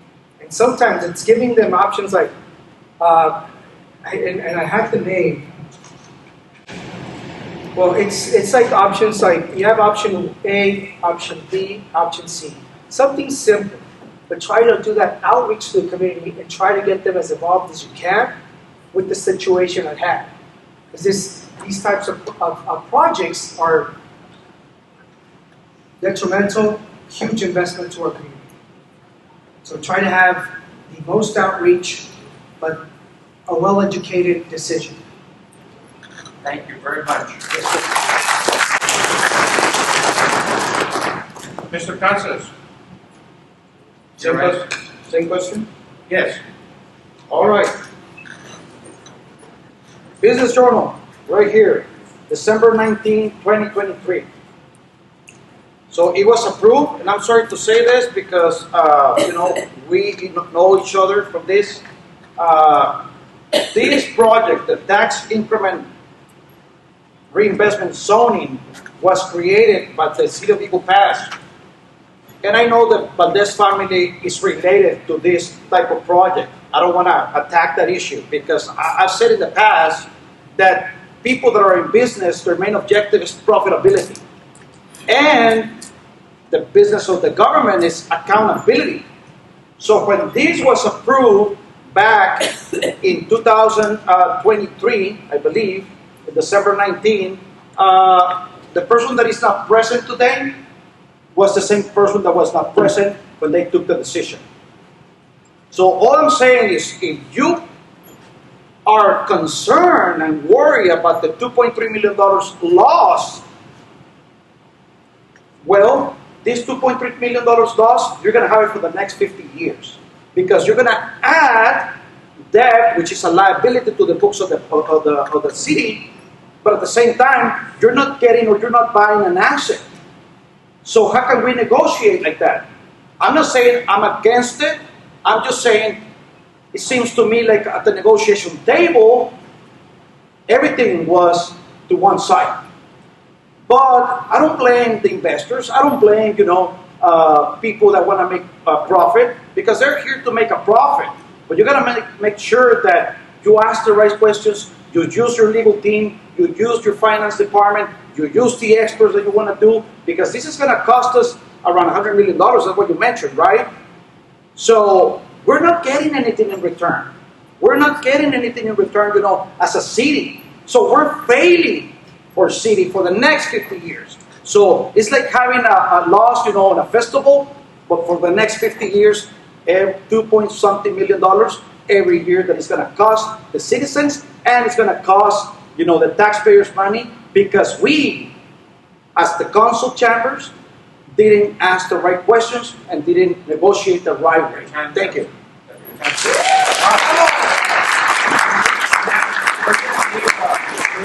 We're going to give Mr. Valdez to that. And the purpose of the question is not because of a family member related to Ms. Valdez is the investor in this project. But what's important here is you as candidates and everyone else, all the other city council candidates, all the other politicians, you go and you do block walking, you knock on doors, you talk to the voters, and they tell you what they want. You ask them for the vote. And the only time when they go to your city council and tell you how they feel, their concerns are not taken into consideration. What would you do about that? Yeah, no, Make sure they're counted. I mean, I just really want to put a lot of emphasis because there's a lot of ignorant people that think that we have something to do with that project, and myself and my parents don't have nothing to do with that project. We do have a family member that's involved, that's having their own project. So I just want to make, because there's a lot of ignorant people in the crowd that really think that we're involved in some way or shape or form. With that being said, the individual that was involved in that project is not here today. She's not here today. And there is absolutely nothing I can do against or in favor of that project now or in the future. Just want to let that perfectly clear. Now, I already gave you my point of view on the question asked. I just wanted to answer Mr. Casas and the public about that issue. Thank you. Thank you so much. And we understand that that project was approved prior to you becoming a candidate, or if you should be elected mayor taking office as well. We appreciate that candid, genuine answer. Now, moving on to question number 11. La próxima pregunta, la número 11, es, y estas preguntas vienen del público. El 10 de enero de 2024, el gobernador Greg Abbott tomó posesión y control del parque público de la ciudad de Eagle Pass, conocido como Shelby Park, utilizando una declaración de emergencia sobre inmigración a los Estados Unidos. Los pagadores de impuestos perdieron el uso del parque recreativo para fiestas musicales, deportivas, carnavales, pesca y atletismo. Desde junio de 2024, las cifras de migrantes y refugiados han disminuido drásticamente, que ya no existe una emergencia. Los ciudadanos quieren y piden que el gobernador Abbott les regrese a su parque Shelby. Como mayor, ¿qué haría usted para la devolución del parque Shelby y la compensación de los daños sostenidos por la ciudad y los ciudadanos por falta del uso del parque? Vamos a empezar con el señor Casas. Cuando hay un estado de emergencia, que me imagino que hay una definición legal, y sobre esa definición legal él se basó para tomar el Shelby Park, no podemos hacer nada al respecto. Ahí en ese punto no se puede hacer nada. Lo que nos afectó a nosotros, y tengo información de muy buena fuente, es que ya teníamos un festival que se venía promoviendo desde más de un año atrás, ¿verdad? Sobre esta situación. ¿Qué va a pasar? Pasa de que tenemos pérdida de 2.3 millones y eso afecta a los pagadores de impuestos. La última noticia que oí es que el gobierno federal, por parte del presidente Trump, iba a otorgar dinero a los diferentes estados que se vieran con diferentes crisis. En este caso, quiero pensar que la crisis migratoria califica para este tipo de reembolso sobre los tantos billones de dólares, que son miles de millones, que el Estado tuvo que absorber. Entonces, al recibir todo eso, yo quiero pensar que podemos tener una mesa de negociación y poder hablar con el gobernador por medio de nuestro representante o por medio de nuestro, en este caso también Tony González, que es nuestro representante federal, para ver si hay una forma de recuperar esa pérdida de 2.3 millones. Entonces, sí hay formas. Yo pienso que nos enfrentamos a un obstáculo, pero hay que brincarlo, y la única forma es haciendo uso de nuestra buena relación por medio de Tony González, por medio de Eddie Morales, con el gobernador, para que si a él le llegan esos fondos pueda haber una buena resultado. Pero ante todo, si ya vemos que esa crisis ya disminuyó, entonces sí sería bueno también sentarnos a la mesa y decir, ¿sabes qué? Ya no necesitas tener aquí 500 soldados, a lo mejor con 100 ya es mejor, y darnos un espacio de nuestro parque para empezar nosotros también a recuperar nuestra vida normal, nuestra vida cotidiana, y poder celebrar, porque la gente de Eagle Pass le gustan los festivales, la gente de Eagle Pass está siempre atenta en las diferentes ocasiones que tenemos el 4 de julio, que tenemos diferentes festivales, noches mexicanas. Entonces tenemos que darle a la gente, nosotros como representantes, esa representación ante el Estado para poder ser. Muchas gracias. Ahora pasamos con el señor Aaron Valdez para su contestación a la pregunta. Creo que ya tenemos que empezar a crear noción de que queremos nuestro parque de vuelta. Entonces es comunicarnos a nivel estatal y comunicarles, oye, comunícate a nivel federal que pues ya está todo bien, ¿no? Ya están de acuerdo, pónganse de acuerdo y den nuestro parque de vuelta. Entonces creo que a nivel federal y estatal ya están en buenas comunicaciones, no están desacuerdo, lleno nuestro parque de vuelta.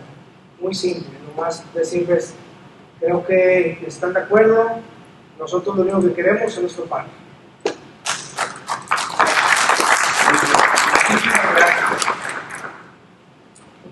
Vamos a continuar con la pregunta número 12, question number 12. The City of Eagle Pass, through the City Council, awards tax abatements under Chapter 380 for a certain number of years to tourism-based businesses such as hotels and restaurants in exchange for them to hire employees at good paid salaries and a certain number of employees. Unfortunately, once the tax abatements are awarded, the businesses pay minimum wages to their employees. For example, just last evening, I visited a local restaurant that received tax abatements from the city, and the waitress told me that she gets paid $2.13 per hour, which is the minimum wage for a waitress or waiter, plus whatever tip she receives. And she complained that the cooks only get paid $12 per hour. In their agreement, this restaurant agreed to pay an average of $15 per hour to employees. The City of Eagle Pass does not have a procedure or a mechanism to make sure that the tax abatement recipients comply with their wage and salary agreements. The city taxpayers do not benefit from these tax abatements. As mayor, what action will you take to ensure the tax abatement recipients comply with the terms and conditions of their agreements? And will you continue with this practice of tax abatement? Let's start with Mr. Valdez. I feel that this is a great incentive. I know that the issue at hand is we don't have an economic development director. We need to have a good team of negotiators. When businesses want to come to Eagle Pass, that we enter into good negotiation, into making sure that good wages are promised, and that we have a good plan, right? To benefit for Eagle Pass's community, but also for these businesses to come to Eagle Pass. I've been an advocate of Eagle Pass really selling itself. We don't really have to beg people to come to Eagle Pass. We have so much potential. People should look at us and see the potential we have to come in. So we should really negotiate a good deal. So it's about having a good team to negotiate, because Eagle Pass already has a lot to offer. Thank you. Thank you very much. We'll go to Mr. Casas. Your answer. The road to hell is paved with good intentions. That's why lawyers, exist. So we have a legal department. We have a legal department at the City of Eagle Pass. I don't know if they need assistance or they need, a stronger team, but we need to make sure that these deals, are done in a good legal way, where clauses into the contract exist that maybe payroll disclosures need to be provided to the City of Eagle Pass, on a, once in a while basis, so that we can check. So we CPAs always have a saying that goes, trust but verify. So I'm trusting the people, I'm trusting the investors, and yes, I'm all for, providing those incentives, because I believe those incentives are good. But if we don't follow up, if we don't verify that situation is going to be taking place in the future, then we are exposing our voters, we're exposing our citizens, to these type of situations. Now, remember, again, nothing against, people in business, but they're all for profitability. So by reducing those wages to something that was agreed in the past, it's going to create more profit to them. But if we have a contract in place, a legal contract, then, that legal contract should have, some type of it's like whenever they check on you because you don't have workman's compensation. You see different businesses that in order for you to work with them, they tell you that you need to require workman's comp. So the same thing over here. We need to make sure that the people that is investing here in Eagle Pass is following the law, and that law is the law of contracts, which is part of the business law. Thank you.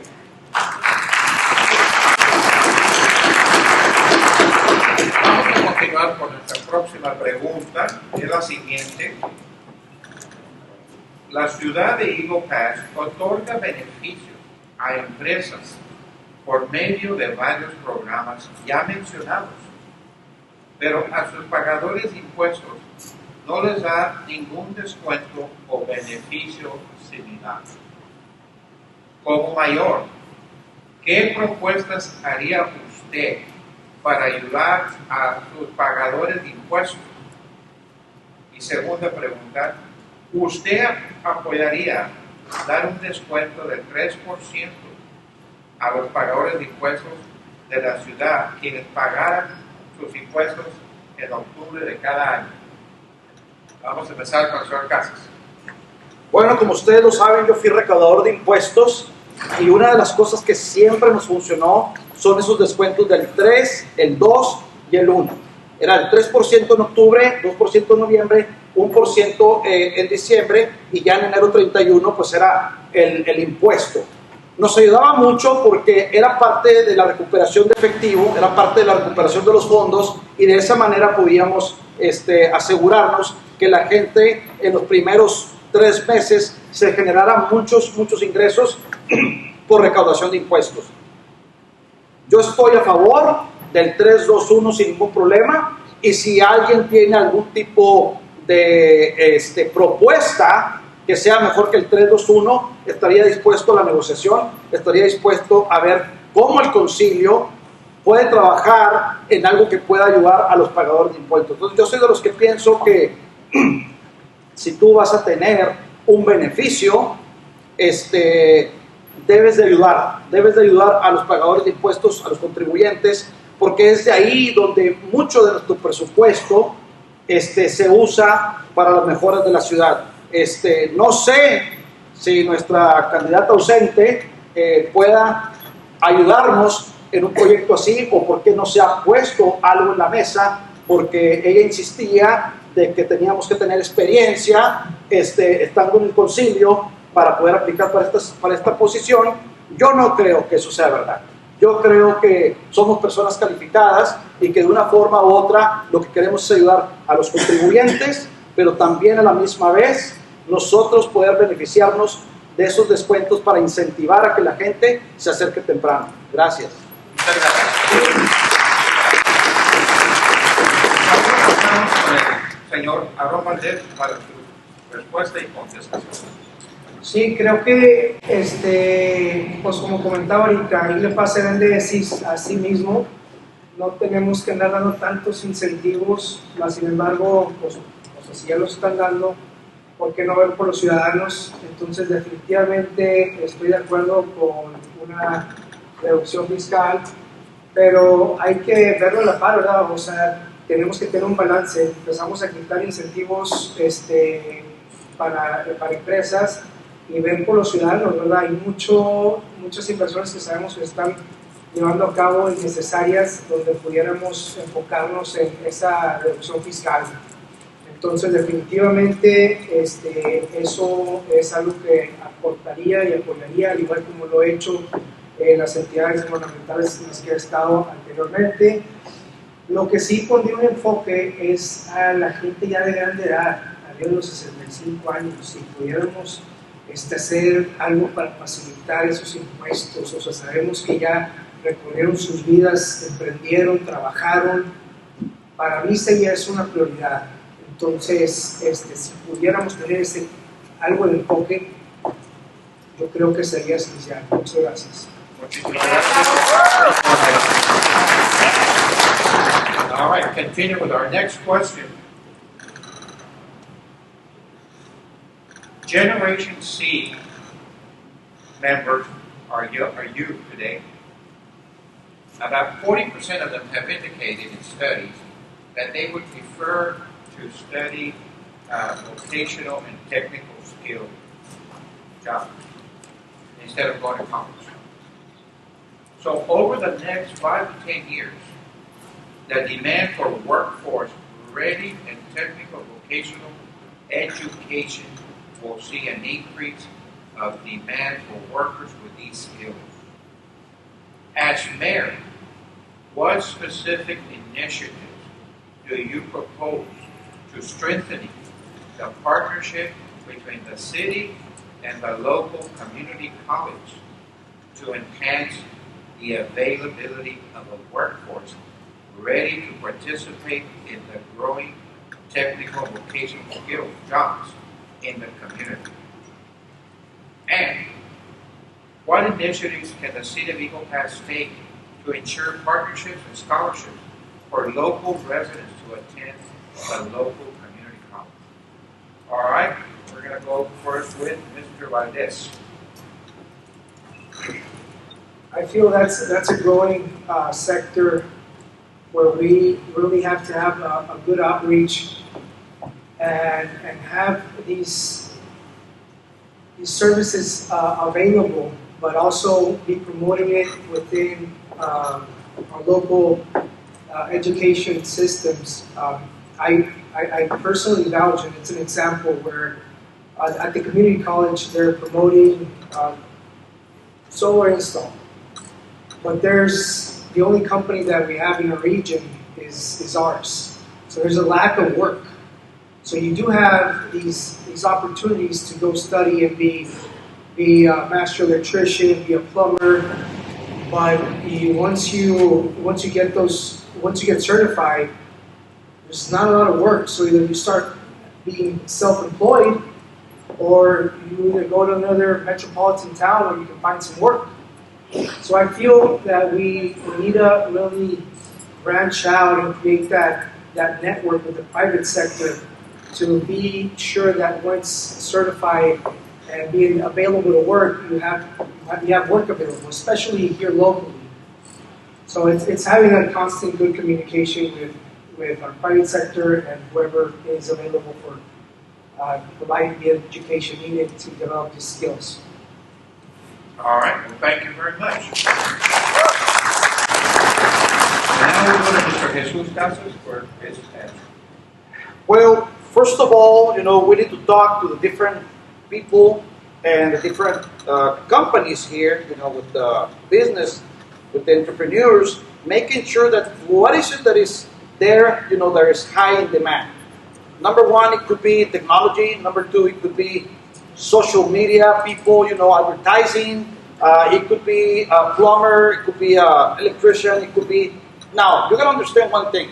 Not too many people want to be the master electrician. Not too many people want to be the head of the technology department. But then we have these careers, which is vocational careers, technical careers, that can be a great help to those people that want to have a great, paying job that could create a better economy at the personal level. They can buy, homes. They can, instead of renting, affordable housing. So there is so many things that could be done. Yes, we as mayors, we as council, we as, the people making the decisions, we need to make good use of the money and not wasting this money, in so many, useless things that exist right now. Because we can provide good incentives to these. Between a partnership between the business owners, the city, and the college to make sure, that their needs are covered, that they have a good paying jobs that will create an economy for, more housing, more buying land, investing here, spending more. At the end of the day, if we have better paying jobs because they're more prepared, even though they don't want to be at the professional level, that's how we do it. Thank you, sir. The City of Eagle Pass economy is powered by about 1,000 small businesses.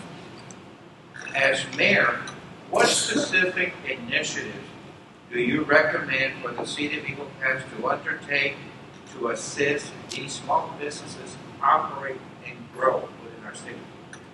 Let's start with Mr. Casas. Incentives, training, making sure that the City of Eagle Pass government is there for them. What is it that they need from us? We need some feedback, because maybe this business might need a loan, but this other business might need a partner. So we need to make sure that what is it that we can help you with so that your business can grow, because at the end of the day, if the business grows, more employment is there in that business. If the business makes more money, there's more higher paying jobs. So the idea is to actually help not only with training, not only with providing funds or maybe providing low interest, maybe prime rate on loans. Because I'm a true believer that there is a good debt and bad debt. Bad debt is going out shopping, But good debt is when you want to create something. And if you can help those businesses, give them a helping hand, that will create the incentive of them paying that back either through very flexible payments. And at the end of the day, those businesses will be willing to stay and probably open some other stores. That's the way I will help the small businesses. Thank you very much, sir. And now we go to Mr. Valdez. Yeah, so we definitely need some capital, so small business loans are essential. Having our local community college help with guidance, education. We also have the business incubator at Riskings available, probably really negotiate a good price, having availability. I feel like we could, and it's something that I've always mentioned, that the city has so many resources in their marketing department that you could really market those small businesses. And marketing goes a long way. So promotions, events, having them be present at events. I mean, let's just say the Redskins, if you have sweet tweets, go in there, they already have their movement of people that go with them consistently. You give them a good price, we could probably fill that place up little by little. So it's an initiative. It's having someone, giving someone an opportunity because he already has movement, telling them like, hey, people already like you. You're downtown.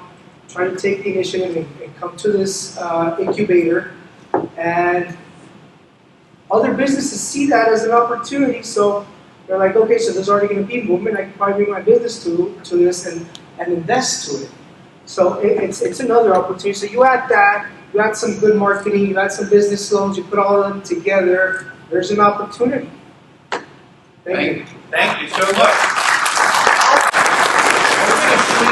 Questions, so we're going to ask you to try to limit it to a minute each. How many questions, I'm sorry? I'm going to limit it to 2 questions. Oh. So we can try to get them in. The next question, en español, es: desde el nuevo año fiscal de la ciudad de Isla Paz, en octubre 1, 2024, la ciudad ha recortado sus gastos y proyectos programados.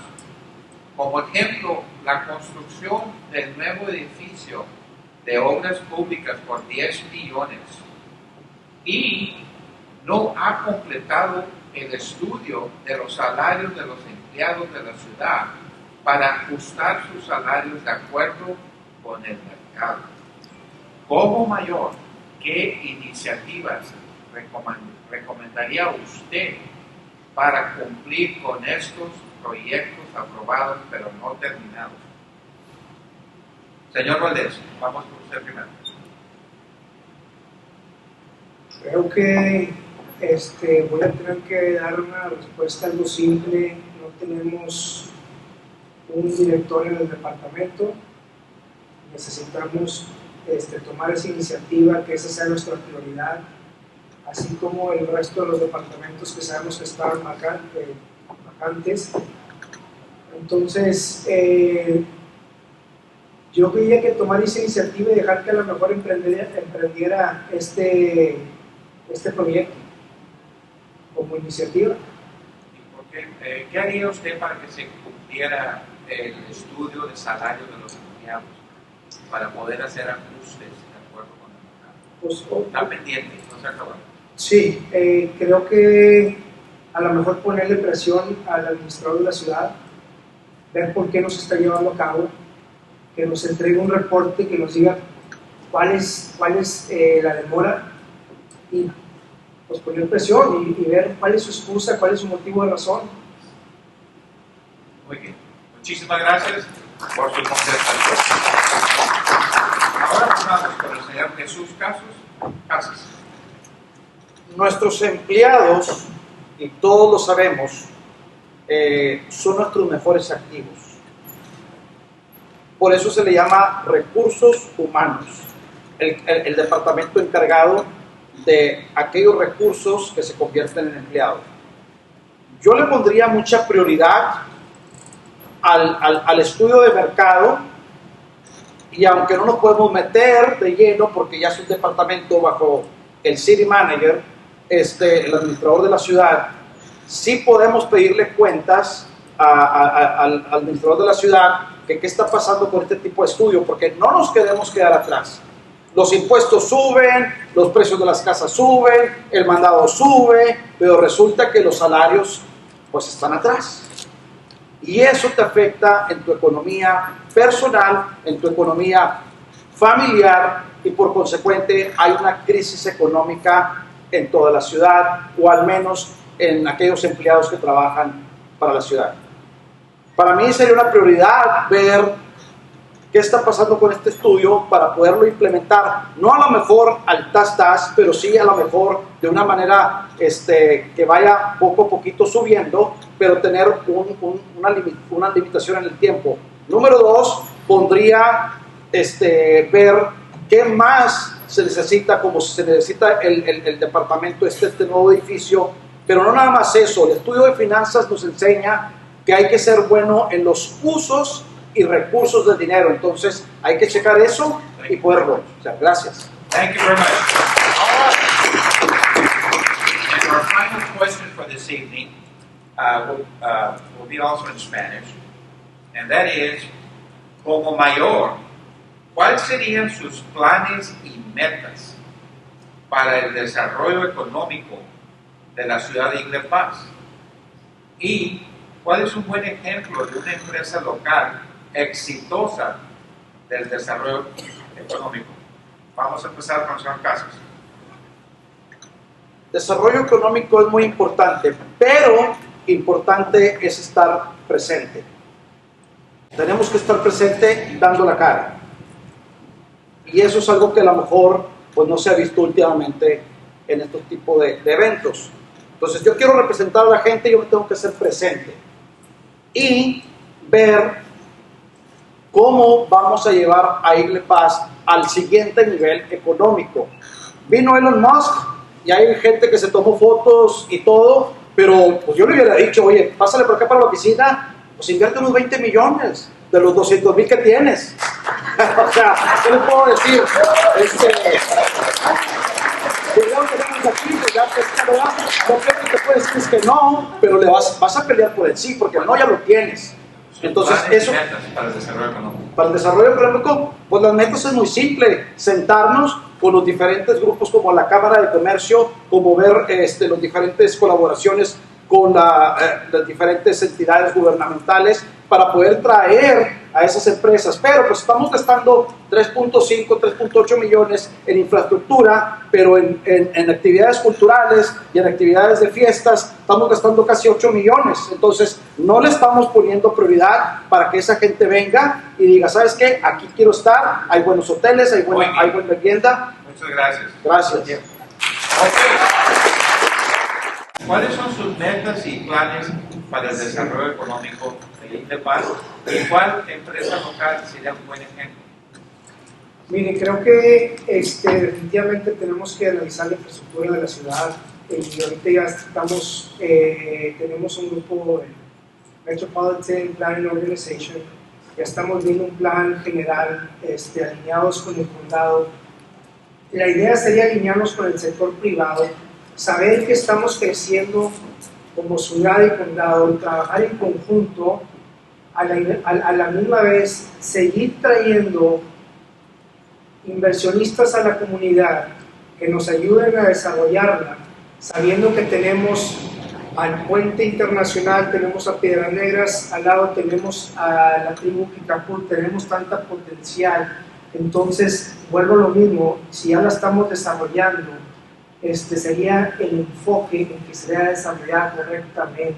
Ahorita estamos en crisis de congestión, preocupa mucho la seguridad, y la seguridad me refiero a que llegar de punto A a punto B siendo una ambulancia es peligroso. Entonces hay que tener cuidado, más sin embargo ya tomar esa iniciativa de ejecutar, que ya se hagan estas cosas que sabemos que se necesitan hacer. Lo bueno es que ya hay ciertas organizaciones planeando. Entonces, ¿qué empresa exitosa consideraría yo como alguien que está desarrollando la economía microstar? Pudiera ser, necesitamos más maquila e industria. Gracias. Muchísimas gracias.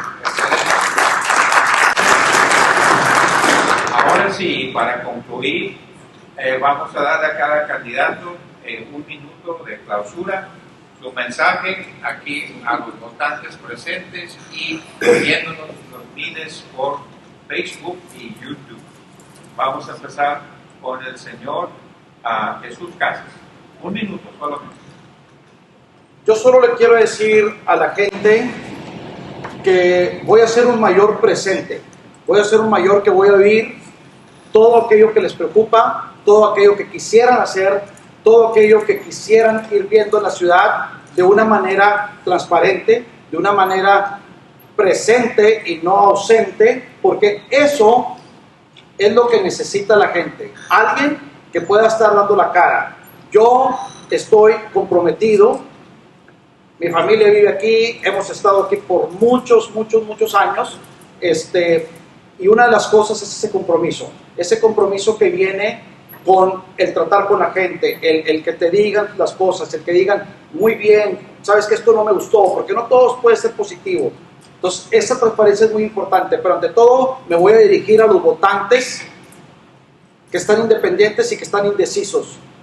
Aquí estoy presente y eso es lo que pienso hacer, y yo les pido que no nos quejemos los siguientes 4 años, que no digas, es que es lo mismo. Yo lo que pido el día de hoy es que salgan y se tomen media hora de su tiempo y vayan a votar. Vayan a votar porque esa media hora puede ser el cambio de esos 4 años. Yo les pido el voto para Jesús Casas, CPA, y muchas gracias por el día de hoy.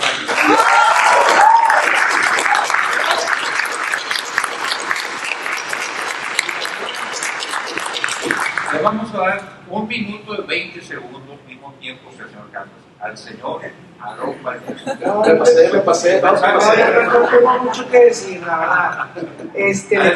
Le quiero agradecer al contador Jesús Casas por estar aquí presente, y a todos ustedes que nos vienen a acompañar, y al público que nos está siguiendo en las redes sociales, que cada vez que salgan y vean esos letreros, acuérdense de quienes le están invirtiendo en verdad tiempo para que nos lleguen a conocer.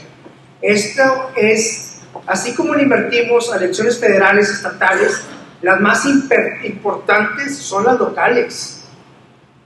Y el hecho que estemos aquí, poniéndonos a la luz del público, a ser criticados, a ser analizados, con preguntas no vistas antes de tiempo, sino improvisadas, y aquí nosotros luchando para poder exponer nuestro punto de vista. Nomás cada vez que salgan afuera y ven sus casas con muchas yardas, con señales de yardas de ciertos candidatos, quienes les están invirtiendo de su tiempo para que los conozcan. Y ahora les pido, por favor, es sumamente necesario que le inviertan a conocer a sus candidatos y qué tienen que ofrecer, qué han hecho, qué están haciendo y qué van a hacer. Pero por favor, hagan un voto educado. Muchas gracias.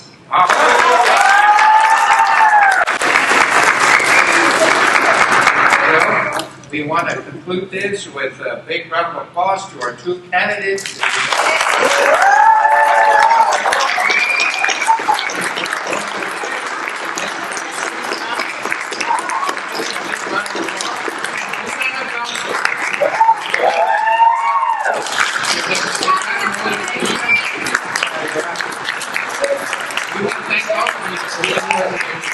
For watching us on Facebook and on YouTube, and we look forward come out and vote. We'll see you at the election. Thank you. Good night, and God bless.